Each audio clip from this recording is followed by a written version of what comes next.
my show, Puffy, you should be ashamed of yourself. Because at the end of the day, if you're going to rock with anybody that hard, you should be rocking with Diddy that hard. How you let Kim go to Fed jail? She's Kim. When I was locked up, Puffy never put a $10 bill, a penny, a quarter in my commissary.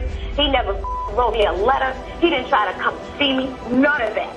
In my bore show PY, you should be ashamed of yourself, because at the end of the day, if you gonna rock with anybody that hard, you should be rocking with me that hard. How you let Kim go to Fed? She's Kim. When I was locked up, Pui never put up $10 bill, a penny, a quarter in my commissary. He never wrote me a letter. He didn't try to come see me. None of it did. Lil Kim just uncover the darkest truth behind Biggie Small's death. What's the shocking link between Diddy and the silencing of witnesses, and why does Lil Kim claim she could be in danger? When I was locked up, Puffy never put a $10 bill, a penny, a quarter in my commissary. He never wrote me a letter. He didn't try to come see me. None of that. From Biggie's tragic unailment to Diddy's alleged schemes to obstruct justice, Kim's latest revelation is shaking the industry. But what secrets are hidden in Diddy's jail cell? And why are prosecutors raiding his private notes? There were these notes and all this different stuff found in his Kale when there was like some sort of raid that went down, and that this stuff is basically allegedly showing that he's been trying to sway jurors, he's been trying to sway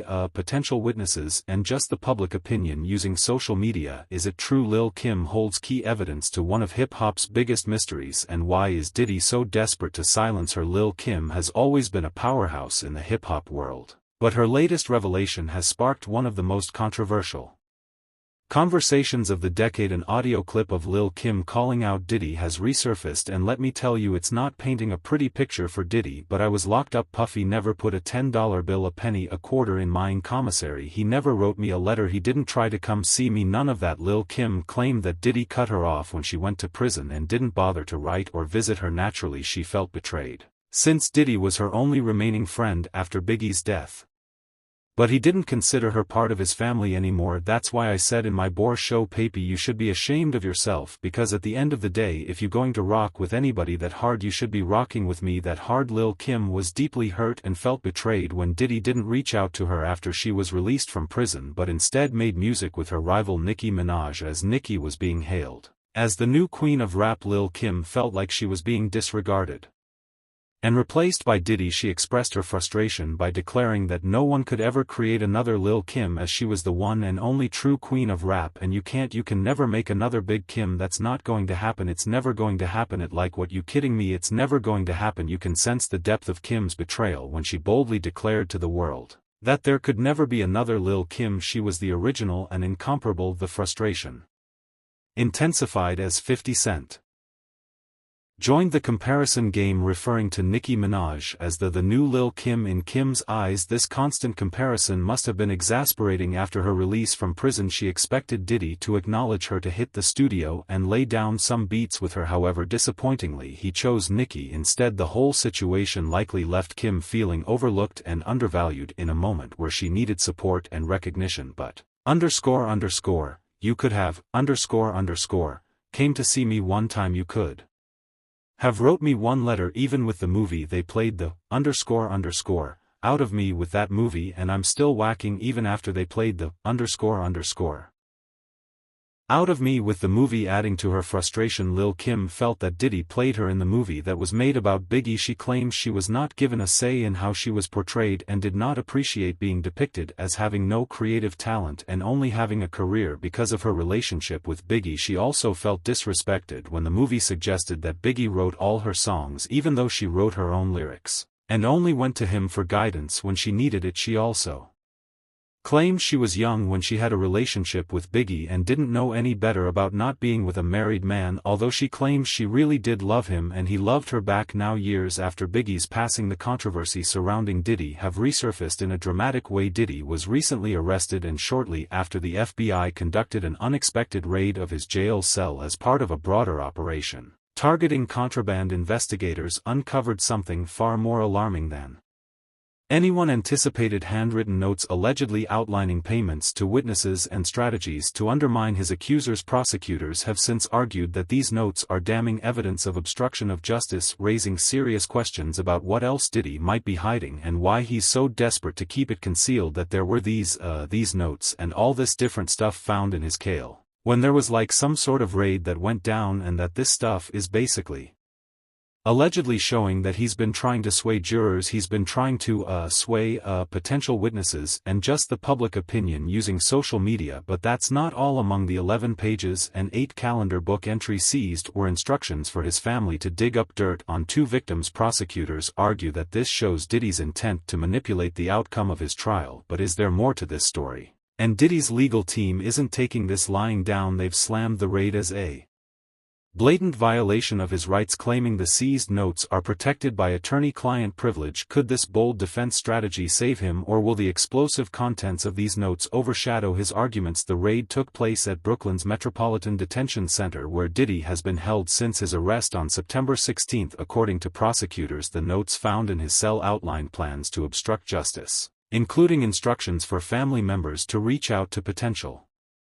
witnesses and find compromising information on victims. Assistant U.S. Attorney Christy Slavic claimed in court that these notes were not privileged. Instead, they revealed a clear pattern of interference, including alleged payments to a witness who had previously denied allegations against Diddy. Prosecutors argue this is part of a larger strategy to manipulate the trial's outcome. At the moment, attorney-client privilege, the cornerstone of any fair trial, is at the heart of Diddy's defense. His legal team is claiming that the FBI's raid on his jail cell was not just an overreach but a direct attack on his constitutional rights. But is this claim valid, or is it just a smokescreen to deflect from the incriminating evidence found in those notes? Mark Agelo argues that the notes seized during the raid were confidential communications related to Diddy's defense strategy. In his words, they were not instructions for illegal activity but a roadmap for how to navigate the legal storm surrounding the case. According to Agelo, this raid represents a complete institutional failure, and he's demanding the court throw out all seized evidence as inadmissible. But prosecutors see things differently. They argue that attorney-client privilege does not extend to documents that outline plans to obstruct justice. Assistant U.S. Attorney Christy Slavic stated in court these notes are not protected because they pertain to criminal conduct and cannot be shielded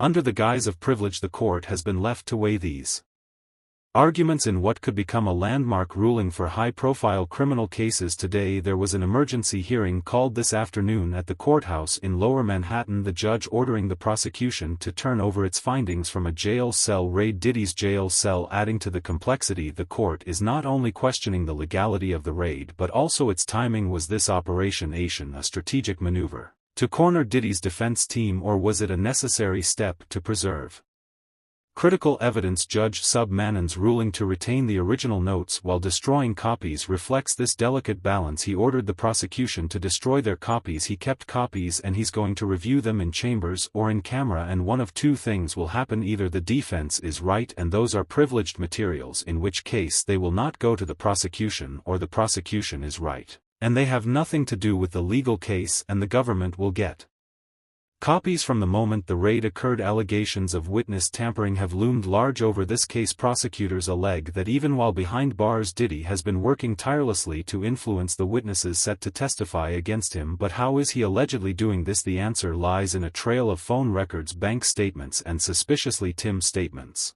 from key individuals in the case. One of the most damning pieces of evidence is a series of jailhouse calls where Diddy reportedly instructed his family to contact witness 2, a woman who had previously accused him of violent conduct. According to prosecutors, witness 2 posted a public statement denying these allegations shortly after the calls, raising suspicions about the timing of her retraction. But that's not all. Diddy also made a disturbing phone call to his son that has since been leaked to the public. The alleged prison phone call between Diddy and his son has left the internet buzzing. On the surface, it sounds like a father giving instructions to his son, but dig a little deeper and it starts to feel like something straight out of a crime thriller. Diddy kicks off the call by warning his son to not entertain none of this nonsense on the phone. Sounds like harmless advice, right? But here's the thing, why would he say this unless he's worried about the call being monitored? It's a